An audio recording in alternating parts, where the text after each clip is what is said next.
Welcome to We Call Bullshit. I'm Marie, I'm Chrissy. and we believe that life is way too short for shallow conversation and mediocre sex. Yes, we do. So, what are we calling bullshit on today, Marie? We're calling bullshit on living a life that you should versus living the life that you want. So, this is important to us. This is very, actually, I take it back. I rewind already. Sentence one.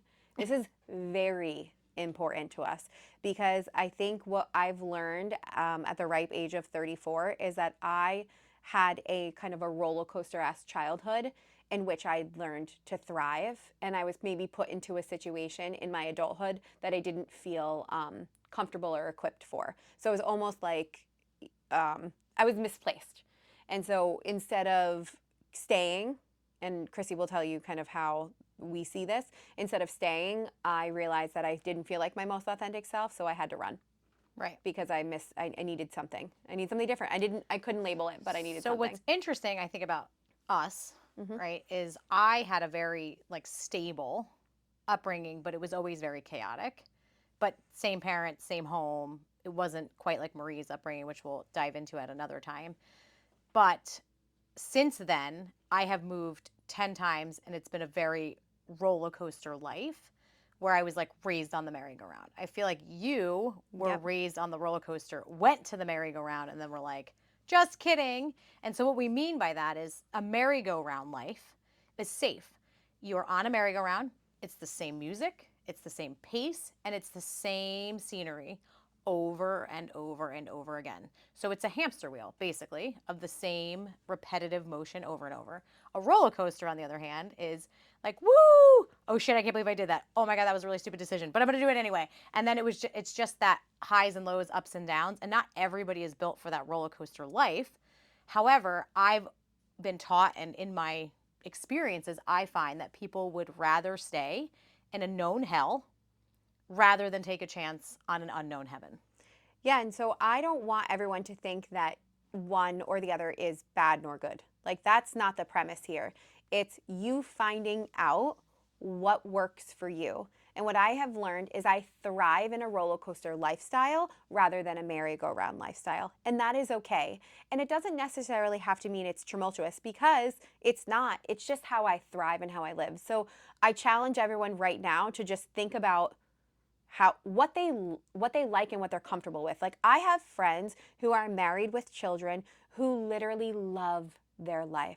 They love that cyclical feeling of safeness. They love the everyday. They love the schedule. They love it. They thrive and they feel safe there, and that's amazing. So what Chrissy was trying to articulate before is Chrissy lived in the same house her entire childhood.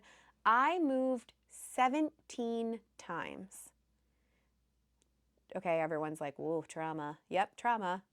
Uh, I'm I moved 17 times before I went to college. So we basically have learned that even though our lives were different as children, I think nature versus nurture comes into play when we say we lived a very different nurturing life, but by nature, we are very, very similar.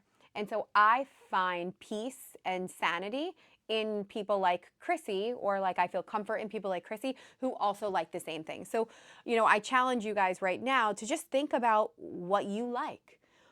Are you super comfortable on this cyclical life, or are you doing it because society and the American dream states that you should go to college, you should find a mate, you should get married, you should have kids by 34 because God forbid if you have kids after that, you're considered geriatric. You're a Jerry. and then all of a sudden, and I think our generation, in our mid 30s, is finally challenging the norms because I don't know if this whole thing is really made out for everybody. And I think that's okay. And I don't want people to feel pressured that they have to feel like they need to do it because, it's a little bit peer pressure sometimes. They're like, "Oh, you have a boyfriend? When are you getting married? Oh, you're married? When are you having kids? Oh, you have kids? When are you having your other kid?" It's like, when can you just stop asking? So we're going to dive deep right now into all of the things that we think about going through societal norms and that merry-go-round lifestyle. Right. And so for me, I got married at 21. And now I'm like, who did you think you were to get married at 21? And I do not regret it. My ex-husband and I have a wonderful love story. We have 2 beautiful children. I don't regret it for 1 second. But also I know now at 36, I really now I'm just getting a really good handle on who I am and what I want and what's really in alignment with me. And Well, just for the record, maybe that's a little late. that's true. Just But I kidding. had to I'm do kidding. I'm kidding. No, it's probably is a Kidding. little late. I feel like I had to do all of the wrong things before I Oh. figured out the right one. Right. So that's why I come with wisdom. Because I've done all the wrong ways, okay? And my dad would agree. And I think what's interesting about it is I always say that, you know, God, the universe, whatever you believe in, gave me children young because I needed some roots. Like Super otherwise, valid. Wow. I am that roller coaster girl. I am that spontaneous, spur of the moment, Nomadic. I want to try this. I want to do this. I would rather have a life full of, I can't believe I did that versus, oh, I wish I had done that. And so my children truly are like my roots within the wings that I've had. And I don't know now in my life if I would have had children. Like if it got to the point now, I'm not sure that I would have. And I dreamed of being a mother, and it is the most rewarding, challenging, amazing thing. My kids have grown up with me because truly I grew up being a mother. I don't know what it's like to be an adult without the responsibility of children. So can I ask you a question? And you don't have to answer it right away.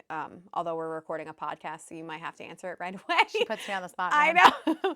So if societal norms, like if everything was away, if like you were not a mom, if you didn't have to work, if money wasn't a thing, if like what would you do? Like where would you be? I honestly would be in like a massive fifth wheel pickup truck with a camper, my dogs, and I would be a nomad. I don't know how long that would last for me because I am a type A, like Virgo. I like my home a certain way. So I would like to think I would want a home base. Yeah. But at least for a while, I would love to be that nomadic lifestyle. And so you're pretty confident in that right now. Like that's what you would be. Yes. So do you feel like you carry those ones? Because I do know that about you. I've already asked you that question, you know, like a couple months ago. Right. But the idea is do you feel like you carry that inner feeling that you have in the life that you live right now? Or do you feel like you are right now in that merry-go-round where you're not allowed or not able to live that kind of authentic version of yourself that's like, this is truly me, and I don't know, like do you get a good sip of that once in a while? Once in a while, Okay. I do. But I think, you know, the number one role in my life is a mother. Yep. And so I will never not put that first. And so that I will never say that that doesn't come without sacrifice, because every mother will tell you that there is sacrifice in being a present mom. Yep. So, but yeah, so there are times where I feel like a caged animal. And it's not because of my children, it's because of just society in general, right? Like you have to go to work, you have to do this, you have to do X, Y, Z, right? And I have responsibilities. So yes, I do feel sometimes like a caged animal. And then there's other times where I just feel so free and so light. And so, you know, we were just away on this amazing vacation with our, you know, 4 of our best friends, and it was freeing, honestly.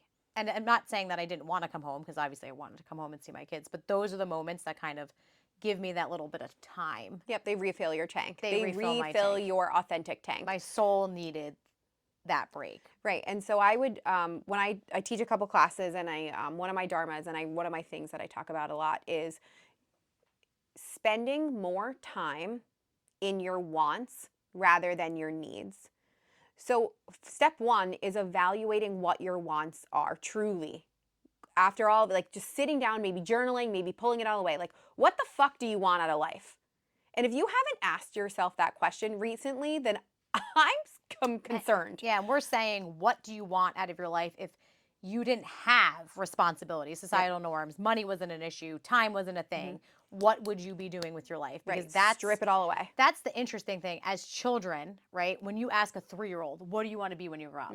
They're like an astronaut, a firefighter, a doctor. They have like so cute, so many things, right? And then at some point, we stop believing that anything is possible for us. Yeah. We stop believing in our dreams. We stop going forward because we accept the norm of what we should be versus what we want to be. And we stick these desires so deep within us, and then we become resentful of things. Yep. So I think we stick them so deep so it comes out in resentment. So resentment for your partner, because we sometimes blame other people for not living the life that we want because we have decided that it's another person's job to fulfill that. And To make us happy. it's not fair. And so what I was talking about was spending more time in your wants rather than your needs. But there is a strategy to that. And the strategy is kind of like eat the frog first. So all the things in life that we need to do are literally your needs, like your job, your bringing your kids to school, all of that checklist, the insane being a mother, like the insane checklist of the 37 things we need to do in a 12-hour day. It's fucking exhausting. But if you eat the frog first, if you do all of the things that you need with strategy, with precise, behavior, with action, with planning, is you will ultimately lessen the stress that you have, and you ultimately will get to be able to spend more time in your wants. Things like, doing the things that you need to do for your work. Get them done. Don't procrastinate there. Don't spend those hours and those times making them as long as possible, because it's going to make you feel like you're living this life that's just like monotonous and terrible. And, people sometimes don't get enough of the things that they want to do, and that resentment builds up and that anger builds up, and then all of a sudden they're sitting there looking, they go, oh, the days are long but the years are fast. Yeah, they fucking are. So what are you doing every single day to make those days longer and the years longer, to say, in the things that you want? When I die, I don't want to be like, yep, I did everything I needed. I'm going to be like, yeah, I did everything I needed, but I had a great balance of doing everything I wanted. I saw the world. I saw my kids grow up. I, spent time with my friends laughing, and all of the things that I want to do, whatever you wanted to do, we're different. Everyone's different. So, if you want to, spend your life being the, going through education and just learning your whole time, like, are you learning? Are you helping people? If you want to travel and start, a church or a school in Africa, like, is that sounding ridiculous to you? Like right now, if you're like, oh yeah, I'm not going to be able to ever do that. Well, there's your first problem. Right. And life is your greatest teacher. Experience, wisdom, heartbreak. Think about how many things are born out of heartbreak, right? Yeah. The greatest songs, the greatest art, it's all from emotion and failure. And I think sometimes people are just afraid to fail that they don't even try.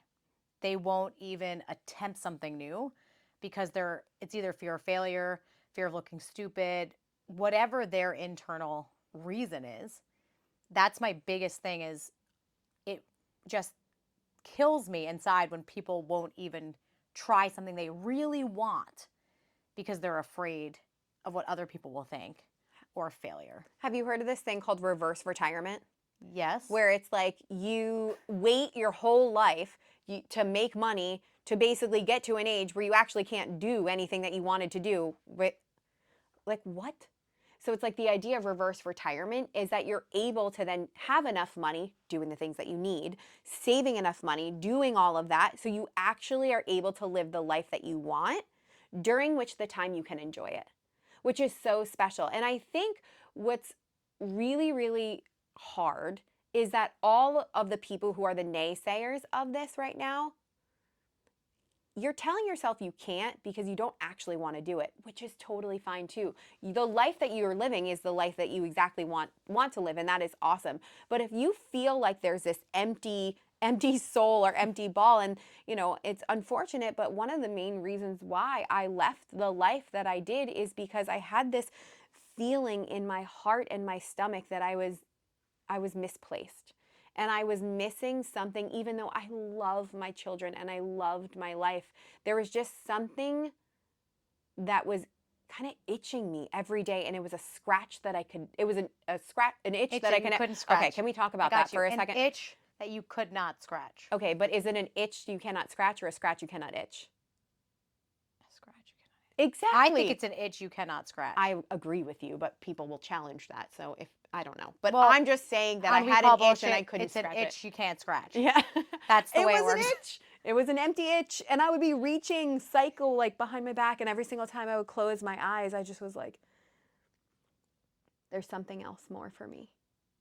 And I didn't know what it was. And I didn't have a space in which I felt like maybe because of my age, my maturity, my wisdom, my anything, that I maybe didn't do a good job articulating that, which is really sad when you think about it. But I do think that people are stuck in these relationships or situations where they're not able to articulate their needs and their wants. And so they feel suffocated and resentful and sad. And what a life to not want to live. Like, and I do think the American dream puts a little pressure on a life that people should live, and the life that people want to live are shunned. Like, and that's not, it's not fair. No, it's not fair. And we've said this before, but to go with, relationships and divorce, more than 50% of marriages end in divorce. And those are just the ones that people actually get divorced, not people that just stay married, legally for other reasons. So we always view it as, what if we look at them as experiences and success for fighting for more, Yeah. for yourself, for not staying in a position that wasn't serving you. And that's not to say that some marriages aren't happy. We have friends that just love their life. They love their significant other. They are so happy. And that to me is beautiful. It's just that we see so many people that are staying in jobs, not just relationships, jobs, places that just do not serve them and do not serve their soul, but they are so afraid to get off that merry-go-round. Yeah. And I argue, like, when you close your eyes at night, like, your darkness is the only thing that you see. That's it. No one else sees what you see. You have one life to live the life that you want to live. And whether it be partners, jobs, places, experiences, all of those things, is you should feel empowered enough and independent enough and courageous enough to chase after what you want and be okay with that, even though people will judge you, even though people will tell you that you're crazy, even though when you close your eyes at night, your soul will be full and you will feel better, because living someone else's life isn't the answer. And I always say that people are chasing happiness, and happiness is fleeting, in my opinion, right? Like, happiness is a feeling, an emotion that comes and goes. But what I crave now and what my goal is for life is to find peace. Peace at night when I close my eyes. Peace every day when I know that I'm living a life in alignment with who I am, and I am prepared to say fuck no to anything that isn't that. If it's not a fuck yes, it's a fuck no. So, I'll tell you that. All right, so we wanted to call bullshit today on societal norms, the American dream, and living the life you should versus the life that you want. So close your eyes, find your darkness, and find darkness and create some light out of the situation, because you've got one life and we want it to be the best one ever. Yes. See you next time on We Call Bullshit. Bye.